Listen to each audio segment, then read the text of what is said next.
form parts of the records of the case. Wala ho. Yung alam ko ho, yung nakikriticize ho sa akin.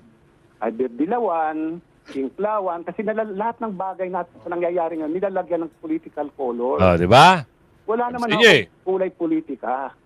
I admire so much Noynoy Aquino. I admire Gloria Macapagal Arroyo. Kaya hindi ko alam kung bakit itong mga critics ko walang pigil Kanino ba sila? Are my critics working for the complainant? Bayad ba sila na? I mean, I'm sorry to say these things. Especially the PR officers. Bayad ba sila? Alam ko yun Or na isang maybe, judge, wala nang ginawang sulat kundi kontra sa akin. well, former ombudsman, or maybe they're critical of you because of the decisions you've made. I mean, take for example, the decision to prevent access to SALANs of public officials. Now, under the Remulla regime, he lifted that. I mean, that's one. That's one thing that they're critical of. Go ahead. I did not prevent access to SALN of all government officials. I go back again to what I said to that UP professor, hindi siya nagbasa. Okay? If you read the memorandum order that I issued on the access of SALN, I was referring to a statement of assets and liabilities that are filed in the office of the Ombudsman. Criticism is, did you even have to make that decision? And your critics are now lumping all of these controversial decisions together. Add to this decision on Senator Joel Villanueva's case, and they sort of have this whole picture of a one-sitting ombudsman that held office that wasn't true to its mandate, and that this ombudsman protected the interests of a few rather than protecting the interests of the public. That's the picture that they have, former ombudsman. Why are they throwing this stone only at me? Okay? The Supreme Court, the judiciary, has its own guidelines on how to access the SALN of justices and judges. And the very basic in that guideline is always the consent of the owner or the filer, of the justice or the judge. The Senate of the Philippines also has guidelines, and one of that guidelines is consent of the filer.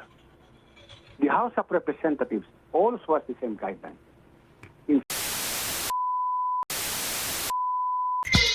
Yes. Magandang hapon muli sa ating mga kasama. Nandito na naman si Kuya Goods nagbabalik. At syempre, kung hindi ka pa nakasubscribe sa ating channel, subscribe na lang po at hit mo na rin yung bell para lagi kang updated sa ating mga video. Eto na, nakakuryente ang mama. Napahiya ho at nakakuryente na. Dahil, sabi sa kanya tinago. Ngayon sumagot si Ombudsman Martires. Walang kulay ito. Trabaho lang. Yan ang mga balita ngayon. At meron na dadawit. 3 mambabata. Sino kaya ito? Baka gawang kwento to 3 mamabatas, inuugnay sa flood control. Ito yung, hindi ko lang sure kung ito yung, parang ata ito ni Tatay Digong Bakit sa Duterte? At itong mga pangalan na ito, parang taliwas ata doon sa mga pangalan na may binulgar na tumatanggap ng mali-maletang pera. Bakit hindi nadamay si Balalong? Bakit hindi dawit si Ko Langot? Yan ang tanong. At iba na pala mag-iimbestigan ngayon. Kasama na pala sila sa pag-iinspeksyon ba? Bagong assignment yan boss. Ito si Negro. Meron daw in-expression na Ghost Flood Control Project sa bansa. Tumulong daw sila. Kailan pa kayo naging inspector? Anong naging trabaho nyo? Dapat inaasikaso nyo yung doon sa West Philippine Sea kung meron man. Yung problema. Bakit tayo nyo makinahok? Dito sa inspection kayo sumingit. Yung problema ng bansa dapat ang inisip nyo. Ano ba yan? Ano sinabi nyo? Mamaya abangan nyo. Abangan nyo si Boy Negro. Ombudsman Remulla, inanusong posibleng maghain ng kaso kaugnay ng flood control. Mali? Naku. Ombudsman Remulla. Talaga ba? Martires, I have no political color. Bayad po itong mga critics. Kita nyo na? Kita nyo na? Nasupalpal sila.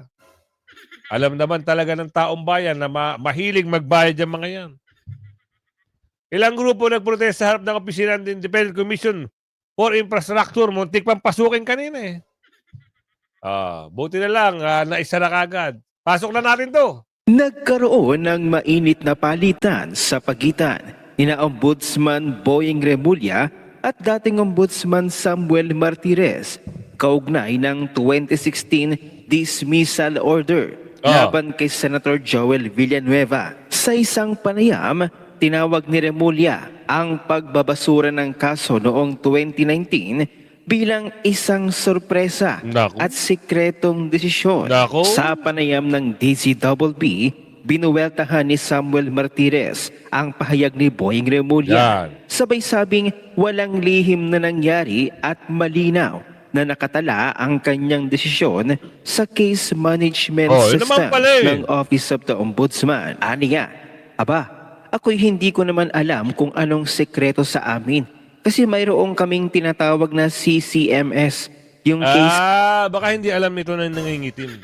Kung ano yung CCNS. CCMS, ayan yung case management system. Ayan yun, case management system. Alam mo ba yan, nangingitim? Kaya alam ni Ombudsman Martires na bayad yung criticism sa kanya. Bakit?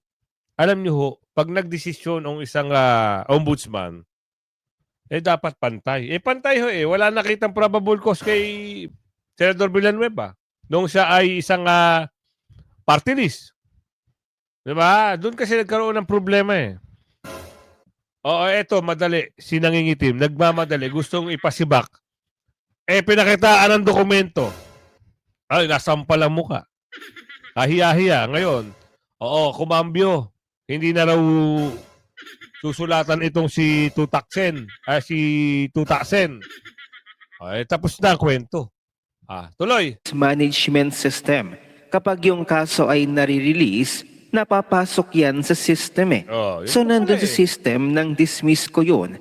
Ang date ay July 2019. Ayon pa kay Martires, binasura niya ang kaso matapos mapatunayang palsipikado ang mga lagda na ginamit laban kay Villanueva. Di ba? Kaya kayo, huwag kayong gagawa-gawa ng kwento. Bakit kaya tinatarget nila si Senador Villanueva? Kasi nga, hindi nila nakuha, kumampi sa kanila. At saka maraming followers ito. Milyon-milyon. Lalo na yung tatay, si Pastor. Milyon ang followers. Kaya, pag sumanib ito, dito kay Labibi Sara, nagsanib-sanib na. Wala na makukuha ang boto yung mga kalaban nila. Totoo yan. Sabihin na natin hindi. Hindi pwede. Totoo nga yan Ganto, papaliwanag ko sa inyo. Makinig kayo Followers nila. Religious group.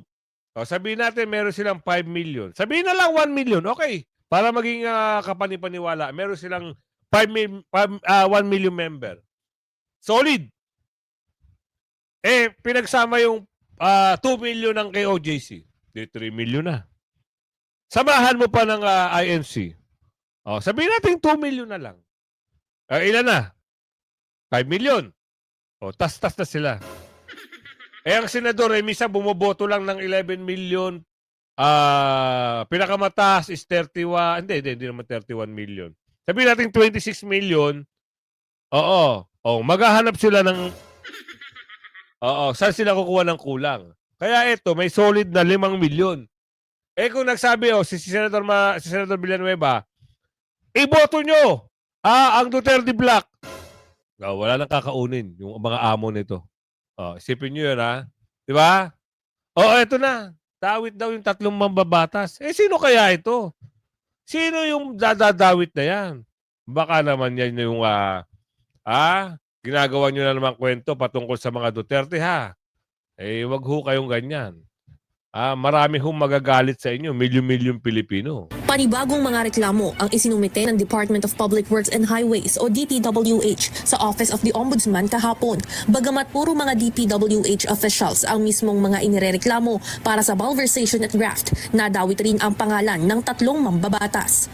Una na rito si Benguet Representative Eric Yap na umano'y may kontrol pa rin sa Silver Wolves Construction Corporation na nakakuha ng kabuuang 179.5 million pesos contract para sa substandard flood control project sa La Union. Ayon kay Ombudsman Crispin Remulla, malinaw itong conflict of interest dahil wala dapat papel ang isang mambabatas pagdating sa anumang klase ng pangungontrata. Idagdag pa na naging chairperson ito ng House Committee on Appropriations noong taong 2020. Silver Wolves Corporation, yung kontratista ay si Congressman Benguet. Siyempre, sinusubukan nila itago yan. At yan naman ang ating trabaho, ay halukayin ang relasyon o kaya yung pagkakasangkot ng congressman bilang may-ari ng Silver Wolves Corporation. Isinasangkot rin sa mga Ang anomalya. boss, bakit si Congressman Yap lang? Hindi ba pwedeng si Manong ko? Hindi ba pwede yung iba pang mga kong-tractor? Dahil maraming kong-tractor dyan. Bakit 3 lang? Sino ba ito si Yap? Ano kaugnayan nito? Baka mamaya patungkol na naman to kay Tatay Digong Baka mamaya Kasi, ang pagkakaalam ko lang hindi ako sure. Ito ho ay kaibigan ata ni Kong Pulong. Hindi ko lang sure Kung alam nyo ang kwento, di comment nyo na lang sa comment section. Baka mamaya, paiimbestigahan, susunod na imbestigahan, si Kong Pulong na. Wag naman. Huwag ka nang gumawa ng kwento. 3 lang sila, sure kayo? Paano yung ibang nadadawit? Di ba?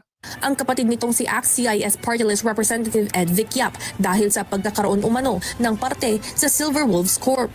Pagpapatibay dito ni Remulla, nakakuha sila ng impormasyon kung paano nagpapadala sa kanya ng malalaking pera ang Diskaya sa pamamagitan ng bank transactions.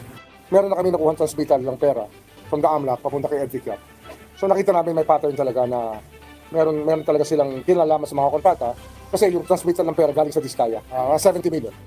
Kaugnay nito, pinangalanan din si Bulacan 6th District Representative Salvador Pleito na may-ari naman umano ng SA Pleito Construction Corporation. Ayon kay Remulla, batay sa investigasyon ng Anti-Money Laundering Council, nakikipagtransaksyon din ito sa mag-asawang Diskaya. The other one is Salvador Pleito, Congressman from Bulacan. Yung kasama sa remittance ng Diskaya na natag ng Anti-Money Laundering Council. Bank-to-bank transfer. Ayon sa Ombudsman, patunay lamang ito na kahit mga mambabatas ang 3 ay nakikialam pa rin sila kung paano iginagawad ang mga kontrata kung saan sila lubos na makikinabang. Tiniyak naman ni DPWH Secretary Vince Dizon na kahit wala pang isinasampang direktang reklamo laban sa 3, posibleng makabuo na sila ng malalakas na ebidensya upang makapagpasa na ng complaint laban sa mga matataas na opisyal ng gobyerno. Bakit sila lang? Grabe naman kayo. Bakit yung iba hindi nyo sama? Bakit 3 lang? Nakakapagtaka. Bakit sino ba ito si Yap? Ano ba ang connection nito? Benguet. Sino ba ang Kong Yap government diktat na numpa. Hindi natin alam kung ano yung issue diyan. Pero yun nga sa mga nabanggit, ano ba ang connection nito? Ayun na sinasabi natin Hindi maganda ang samahan namin ng mga Nogales kasi yung tatay nila ginawa akong, iba to. Wag natin isama yung iba yun. Naghahanap ako ng ano yung connection. Kung Pulong at asawa ni Bibi Sara, ayun na. Kaya pala inuugnay. Sabi na May mapakita lang ang picture. Tama ba? Kasi magkaibigan siguro ito. Ayan, magkaibigan. Kaya, yun lang. Hindi pa natin mabibigyan ng konkreto, pero binibigyan kasi ng issue Baka kasunod niyan, dahil sa lumabas ang pangalan ni Kong Yap, iba na ang kwento sa susunod. Baka ang kwento na sa susunod, kasama na si Kong Pulong dito. Wag naman. Sabi na Inuugnay talaga. Kita nyo? Nakikita nyo? Oh. Vote. Naku. Kaya ginagawa nila ng kwento. Oh, ito pa. Oh, kita nyo? Magkaibigan. Usapang Senate. Eric Yap, Pulong Duterte. Oo. Kita nyo? Sabi na. Papunta ang issue sa mga Duterte. Diba? Dahil magkaibigan nga ito, si Kong Pulong at si Kong Yap. Hindi ko lang alam kung ano yung target nila at gusto nilang palabasin. Diba? Ay nahanap ko lang kung ano yung mga koneksyon na pwedeng iugnay. Oh. Peking, yun lang. Pero may mga tumutugma. Oh. Woo! Talaga naman, mahilig. Oh, ito pa, oh. Diba? Mahilig silang gumawa ng kwento. Mahilig, oh. Oh. Happy birthday. Oh, Pulong Duterte. Ito. 'Di ba? Dahil nakakulay green si Kong Yap, alam na this. Nagawa na ng kwento. Talagang minamadali nila ang kwento. Patungkol dito sa Kong Pulong Duterte. Nako. Saan ba congressman ito si Kong Yap? Wala ho akong Oo, Eric Yap. Saan ba to distrito? Wala ho akong idea eh. Kaya nagulat na lang ako. Oo, kasama na sa sa 3 mambabatas. Kasama na! Ang bilis. Ang bilis ng resback nila patungkol dito sa mga basta hindi nila kakampi. Ayun, nagagawa ng kwento. Eto nakakabuwisit. Ang alin? Kasama na pala sila sa mag-i-inspection. Oo, iba na ho ang trabaho nila ngayon. Ano? Sa ngayon po ay tumutulong na kami. Dahil nanawagan po si Secretary Vince Dizon ng tulong from the AFP and from the PNP. Nag-inspect po yung ating mga units in the field. Okay. Binigyan po tayo ng coordinates ng mga flood control projects. Pinuntahan ng mga units natin in the field. Anong In-inspect po nila. nakita, ano na-discover? Well, yung latest po na statistics na nakarating sa akin, out of the 8,000 flood control projects, I think mayroon pong mga around 60 na ghost projects. Wow. Mga ganun po. 60. Mga ganun po yung yun po yung latest. Wow! Galing nila mag-inspeksyon Ang galing nila mag-imbestiga. Bakit hindi kayo magaling sa mga sigaw ng taong bayan? Aling Ledesma, pasok! Sabi ni Aling Ledesma, bakit hindi nyo gampanan ang inyong mga tungkulin? Ilang milyon na ho ang nagsasalita at bumaboses. Bakit? San ba kayo? Para ba kayo sa taong bayan o para kayo sa tao lamang? Ilang tao lamang pala este. Diba? Saka ang nakakagulat mga kasama na sila sa inspeksyon. Bakit? Ano kaya sa tingin nyo mga kasama? Ano sa palagay nyo? Bakit sinasama na sila sa investigasyon? Bakit sinasama na sila sa pag-i-inspeksyon? Ano? Ang palagay nyo. Comment down below. Na statistics na nakarating sa akin. Ba, talaga. Sa ngayon po, Ito yung AFP ang nakadiscover nito. AFP po, Hindi AFP. hindi po ang DPWH. hindi po AFP. Oo. Wow. Kaninong project yan? Project ba ng mga politiko yan? Congressman? Hindi po namin alam, Manong Leo. Basta ang tasking lang po namin, puntahan yung coordinates kung saan po yung sinabing nagkaroon ng flood control project at tinignan po nila kung meron, if it is existing or not existing. Wow, 60 na-ghost. Ganun So, po. saan lugar ito? Luzon, Visayas, Mindanao? All over po. Wow. So, meron, All over. alin mas marami? Luzon, Visayas? Anong gagawin, boss? Kung halimbawa may ghost project, may papakulong ba si Balolong? Mapapakulong ba si Ko? O kawawa yung mga district engineer? Hulihin nyo naman yung malaking isda. Sila lang yung mga salot eh. Diba? Sila yung salot. Bakit? Sila yung humihingi ng mali-maleta eh. Aling Ledesma, pangaralan mo nga ito. Kasi, hindi ginagampanan ng trabaho. Gusto rin palang maging ahensya ng mga inspektor. Eh di sana, oo, magpa-appoint na lang kayo ng secretary o kaya undersecretary. Kasi hinahanap ng taong bayan yung mga kilos nyo eh.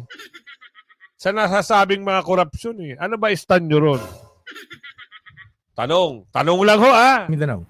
Hindi ko po matiyak, Manong Deo. Ah, At meron po tayong report. At yung pong figures na yon ay sa tingin ko po ay lalaki pa kasi tuloy-tuloy yung ating pag-inspect. Tuloy-tuloy naman pala ang kanilang pag-inspect. Eh di, wow. Ni Administrator, sinupalpal ni Senador Robin, lumang tugtugin na yan. Di ba? Ano itong issue na ito? Kailangan makakita at maramdaman nyo kung paano manupalpal ng tao dahil naman inuugnay na naman. Meron na silang pag-uugnay talaga eh. Ano ba yan, Kuya Goods ba ito? Bakit naman kami masasaktan? Kami naman po ay nag-invest. Napatay sa administrasyon mo eh. Huwag mo na ituro yung dating administrasyon. Ba? Hindi, Lumang tugtugin na yan. Dagdag na lang po, sir. Kasi po, kawawa na po ang magsasaka. O medyo iwan na po. Iwan na. Lahat po gumaganda na ang buhay. Yung mga magsasaka, iwan na, boss. Opo, kayo na lamang po ang inaasahan. Ang DA at kayo. Sana po, maging diretsahan na lang po kung ano man yung kailangan talaga. Huwag na po nating intindihin kung sino yung nakaupo, kung sino. Sa amin naman po, wala nang politika eh. So totoo lang po, hindi na namin iniintindi ng aming chairman kung ano pa yung politika mo o ano yung politika niya. Magsasaka na lang po ang isipin natin, boss. Kung ano po ba sa ngayon, magkano po ang kailangan ninyo. Ang initial nga po na request namin, kahit na sana huwag kaming dagdagan kung balik man lang po sana yung pantay doon sa aming GAA po noong nakaraang taon, abay marami na po tayo matutulungan magsasaka po. Eh, Ako kapatid po, po kaya ako dyan, sasabihin po natin yan sa ating chairman, pagtutulungan po namin dahil alam niyo po, maswerte po tayo dito ngayon sa chairman natin sa agriculture at talagang sa kanya po walang politika. Lusob ng lusob ito eh. Kaya sana po, pagtulungan po natin. Isang question na lang po. Yung tungkol po doon sa namatay, pwede po bang sagutin niyo po kami? Ano pa talaga ang nangyari doon sa batang yon? Bakit? May nagsasabi pa na kasalanan pa ng bata. Ano po ba nangyari doon sa abogado na yon?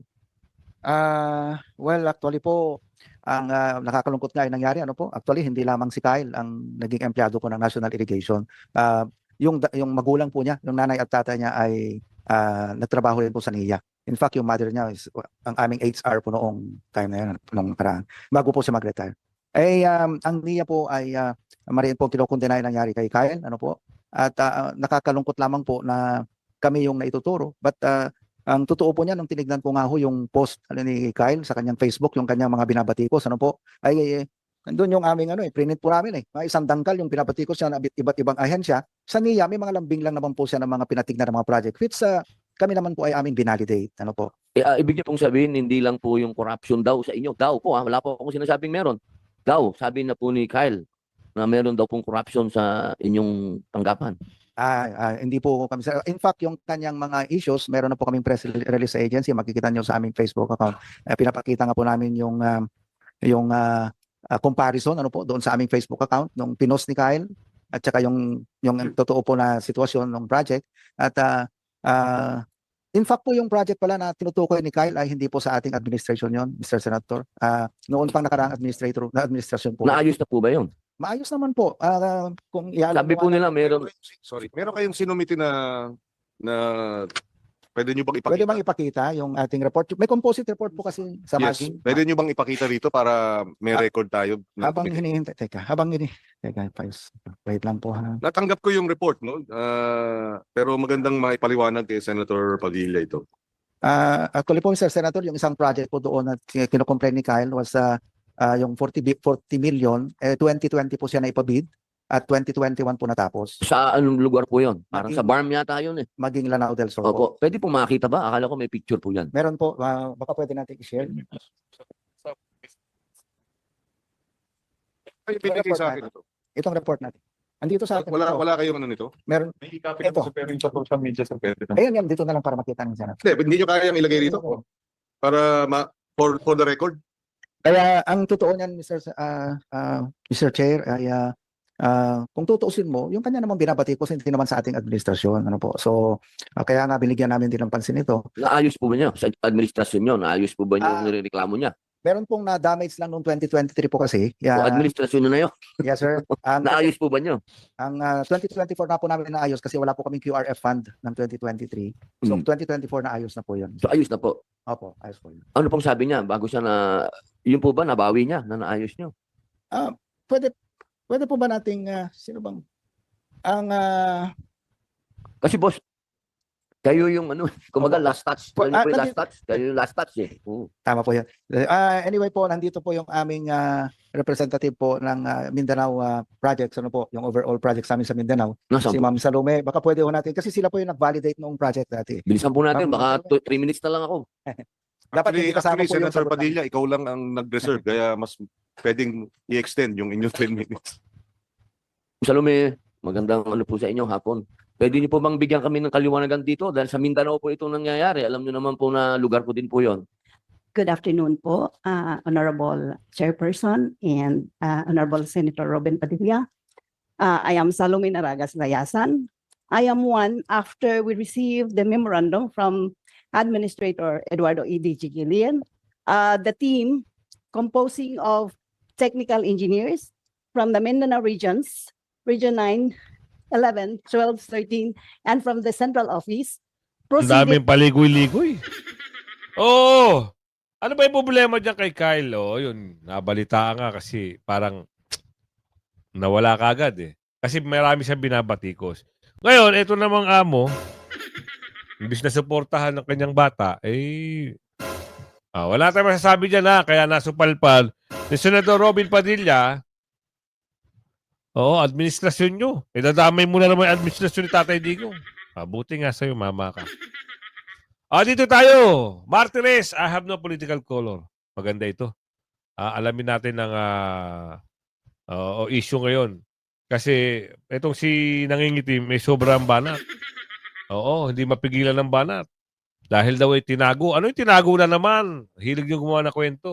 There's also this criticism that your decision wasn't really a decision, given that, and I know you've answered this already, this is the criticism of some, that it wasn't published, you weren't transparent with the decision, making it a secret decision, and therefore it's just a memo, an internal memo that can be reversed by the current ombudsman. Your thoughts on that?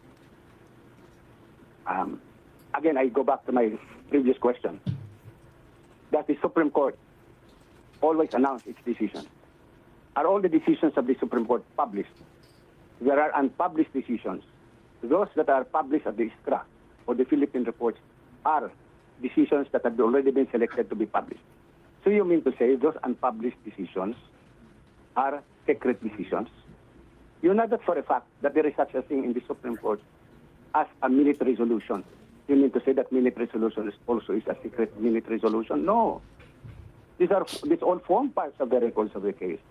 Wala ho. Yung alam ko ho, yung nakikriticize ho sa akin. Either Dilawan, Tinklawan, kasi lahat ng bagay na nangyayari nga, nilalagyan ng political color. Di ba? Wala naman Sige. ako kulay politika. I admire so much Noynoy Aquino. I admire Gloria Macapagal Arroyo. Hindi ko alam eh. Kung bakit itong mga critics ko, walang pigil eh. Kanino ba sila? Are my critics working for the complainant? Bayad ba sila I mean, I'm sorry to say these things. Especially the PR officers.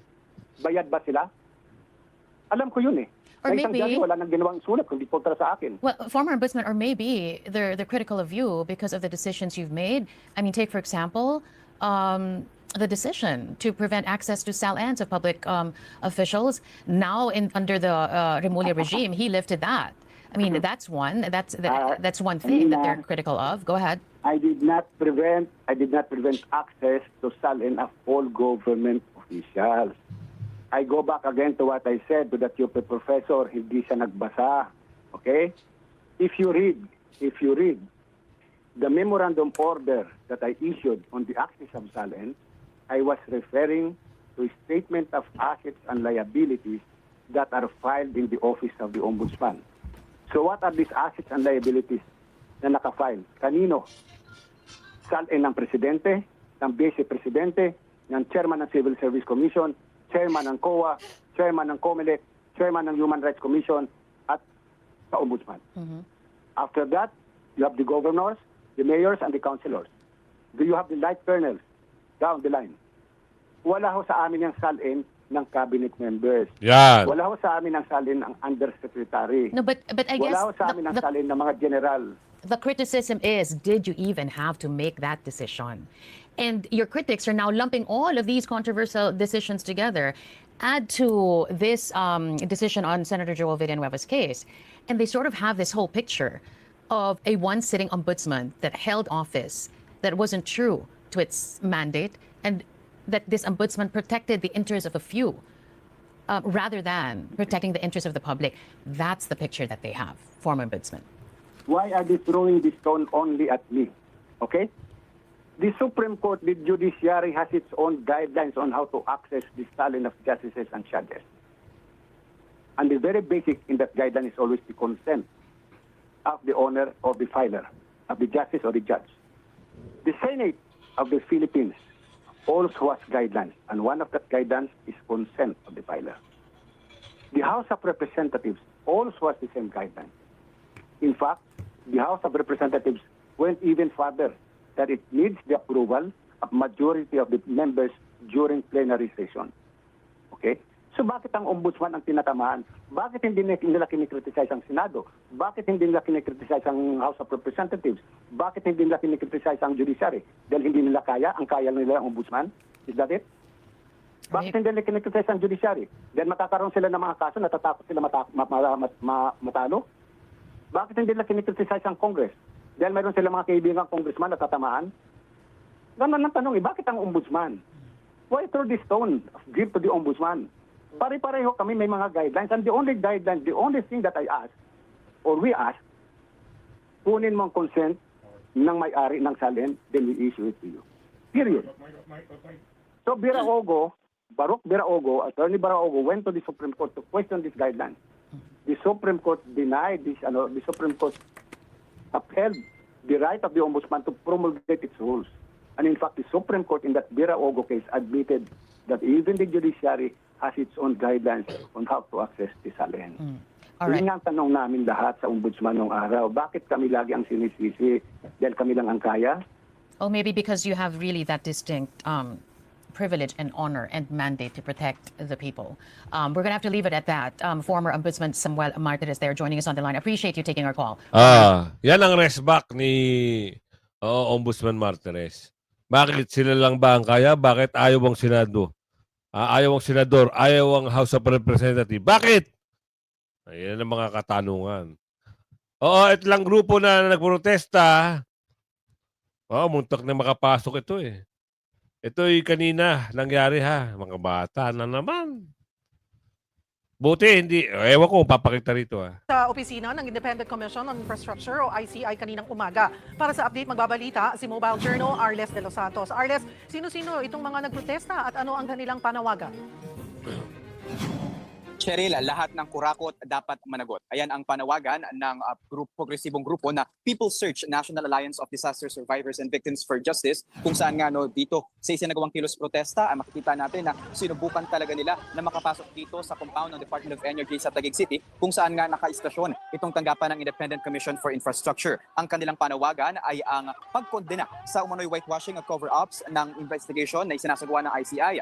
Mula raw kasi ng simula ng Independent Commission for Infrastructure, ang investigation hinggil sa manumalang flood control projects ay hindi pa rin natutukoy ang mga opisyal ng pamahalaan na sangkot sa iskandalong ito sa kabila ng mga testimonya ng mga kontraktor sa pagdinig ng Senate Blue Ribbon Committee at maging ng Kongreso. Hindi sila nagkaroon ng pagkakataon na makapasok doon sa loob ng ICI dahil mabilis na nakita at naka-aksyon itong mga pulis para talagang barikadahan agad itong mga gate nito.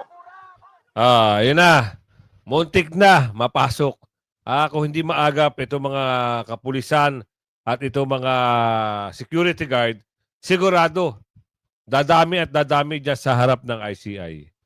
Sa ano ho yan sa BGC. Ilabas nyo na kasi yung usapin. Diba? Sa publiko nyo na. Ano nyo na, i-live. Para matapos na yan. At ipakulong nyo na yung dapat ipakulong. Huwag nyo gawa ng kwento. Kaya kung umabot ka sa video natin ito, hanggang sa muli, pakilangin share. Bye-bye.